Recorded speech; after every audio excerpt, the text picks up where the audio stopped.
Buenas, ¿cómo andan inversores? Bienvenidos a un nuevo video del canal.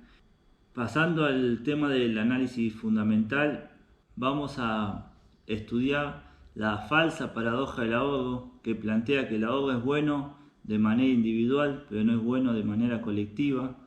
Y basado en este pensamiento de algunas escuelas económicas, cómo intentan simular un falso ahorro vía emisión monetaria, y eso es lo que provoca las crisis y las recesiones económicas. Como vimos en el video pasado, vimos que el progreso económico lleva tres partes: el ahorro, la invención, la creatividad, el invento, la nueva tecnología, o como quieran decirle, y la inversión.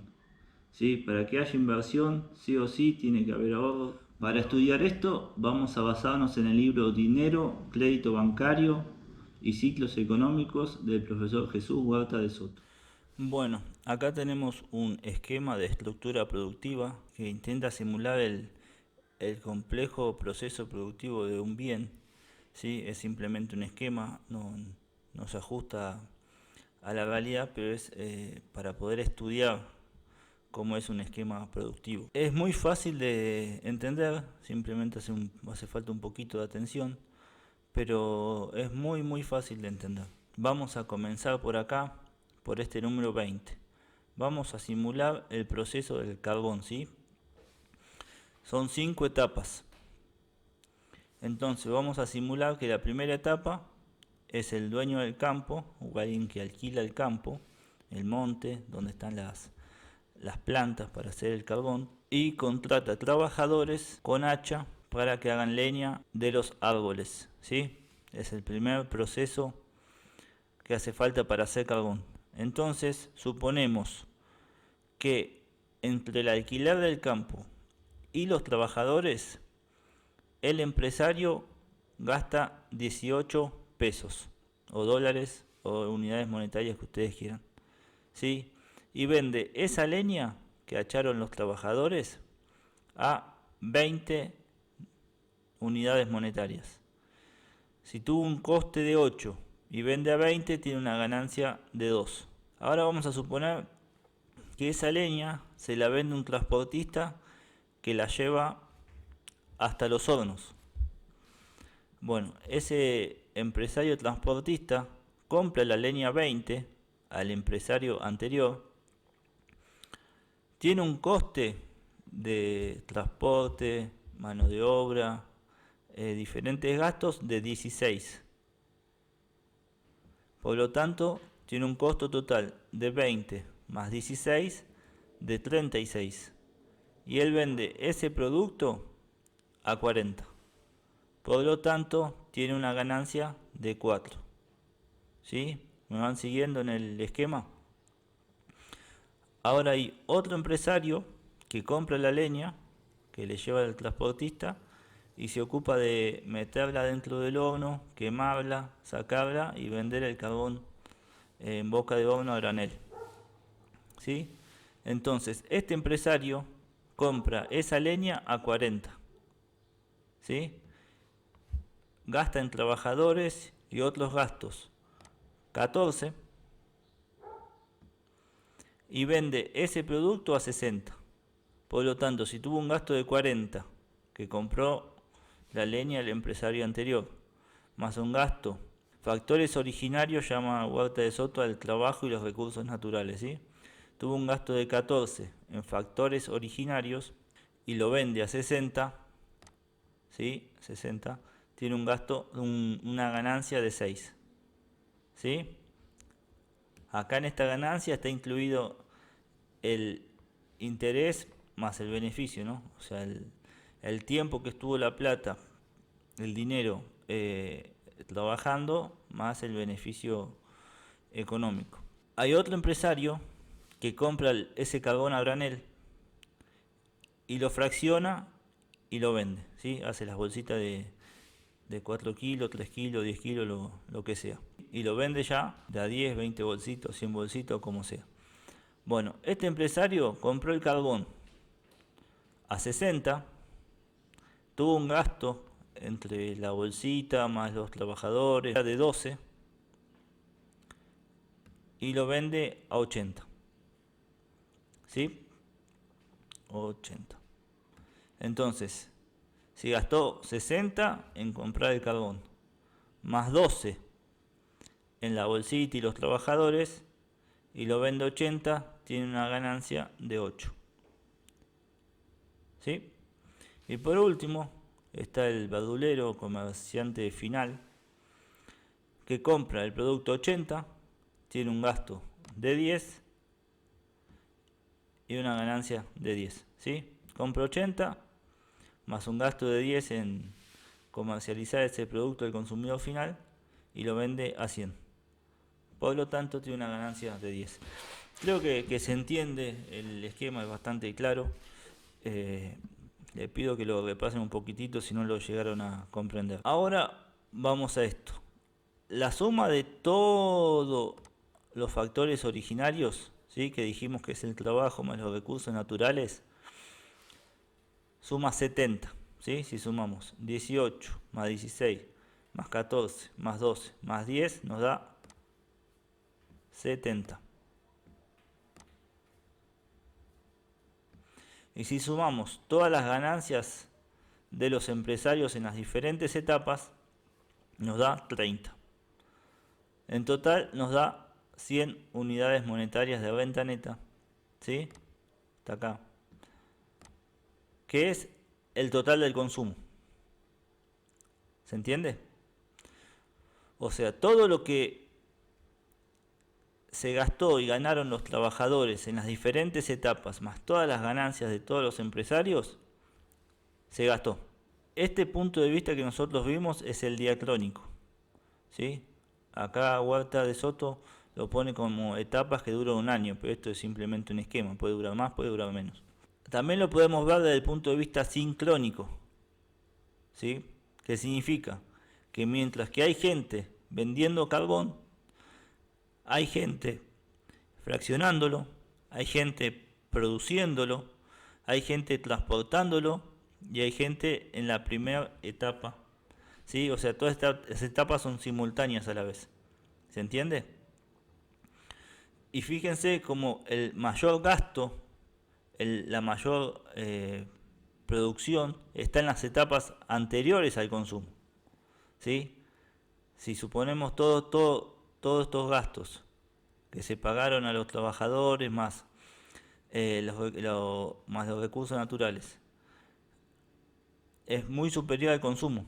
¿Sí? Si sumamos todo esto, 20 más 18 más 16 más 40, nos da algo de 270 contra 100, que simplemente es el consumo y que aportó 10 de mano de obra más 10 de ganancia. Sí, es importante entender esto, que el esfuerzo productivo está en las etapas anteriores al consumo. Y acá suponemos que la sociedad decide ahorrar un 25% de sus ingresos. Por lo tanto, hay una reducción en el consumo de 100 unidades monetarias a 75 unidades monetarias. ¿Sí? Y esto genera varios efectos que ya les voy anticipando, no le gusta a ningún político. El primer efecto que produce un ahorro en la sociedad es lo que se llama disparidad de beneficios, y creo que es uno de los más importantes y más difícil de comprender. ¿Por qué? Porque que hoy la sociedad decida ahorrar significa que va a haber un consumo futuro. ¿Sí? El ahorro, por definición, es dejar de preferir los bienes hoy para preferirlos en un futuro, por lo general a cambio de consumir más en el futuro, ¿no? Entonces, las etapas más próximas al consumo se restringen, se demandan menos trabajadores. Supongamos la verdulería, ahora va a comprar menos bolsitas de carbón, por lo tanto quizás requiera menos empleados, por poner un ejemplo. Y supongamos que la verdulería, al vender menos carbón, le va a pedir menos carbón a quien lo fraccionaba, ¿sí? Que era esta etapa de acá. y quien lo fraccionaba seguramente le va a pedir menos carbón al que lo producía, que estaba en esta etapa de acá, ¿sí? Pero el que lo producía seguramente le pida menos carbón a este que lo transportaba, ¿se acuerdan? Este transportaba la leña. Pero este que transportaba la leña, diga, yo capaz la transporto y la acopio, porque con esta leña quizás mañana sirva para hacer muebles. Quizá la gente hoy no esté comprando carbón porque estoy dando para comprar un mueble. ¿Se entiende? Por lo tanto, esta etapa ya no se restringe. Esto es algo difícil, capaz. A mí me costó comprenderlo al principio, le soy sincero. Pero tiene su lógica. La gente está ahorrando para consumir en un futuro un bien, vamos a decir, más elaborado, más que cueste más plata. Entonces, esto funciona así, según Huerta de Soto, lo cual yo estoy de acuerdo, ¿no? Por supuesto. Y este, que era el que cortaba la leña, sigue cortando la leña e incluso aumenta su producción, porque se va posiblemente a ocupar esa leña para producir muebles. ¿Sí? Esto es simplemente un ejemplo, ¿no? Pero vamos a decir como que el ahorro genera disparidad de beneficios. Se restringen los beneficios o tienen algunas pérdidas los que están en los sectores más próximos al consumo, ¿sí? La verdulería, el que fraccionaba el carbón, el que lo producía incluso. Pero los de las etapas primeras, los que estaban más lejos de las etapas del consumo, siguen con sus mismos beneficios. Por lo cual, el incentivo es a irse de las etapas próximas al consumo.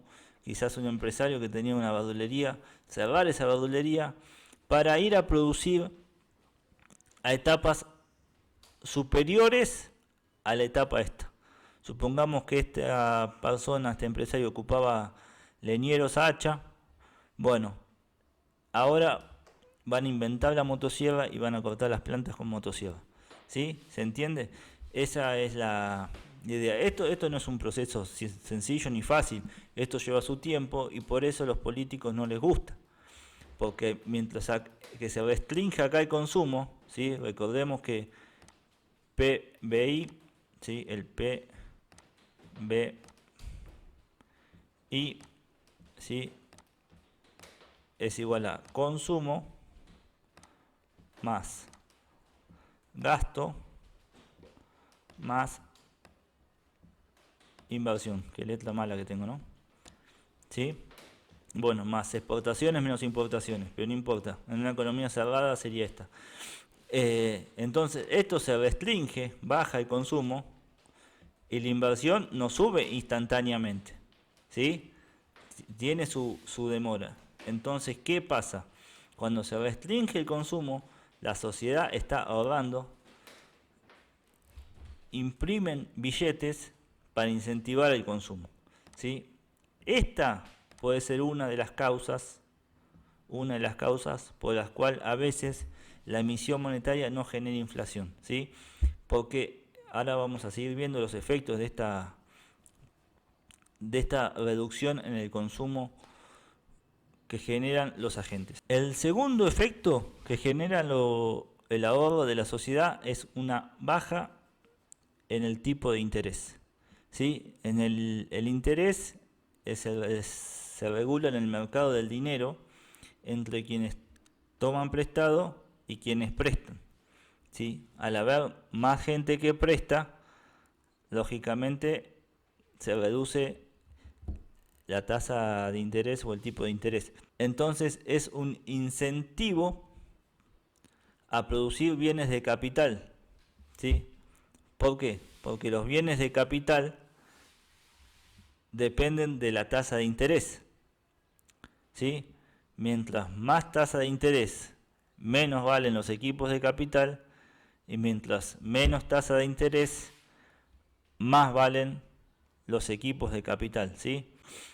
Huerta de Soto da el ejemplo de una casa, un piso que da de alquiler $1.000, 1.000 euros al mes. Por lo tanto, de alquiler al año $12.000, ¿sí? Si hay una tasa de interés del 10%, dice que este bien vale $120.000, ¿sí? Ahora, esta misma casa, piso, que deja este mismo alquiler, si la tasa de interés es 5%, este piso vale $240.000, ¿sí?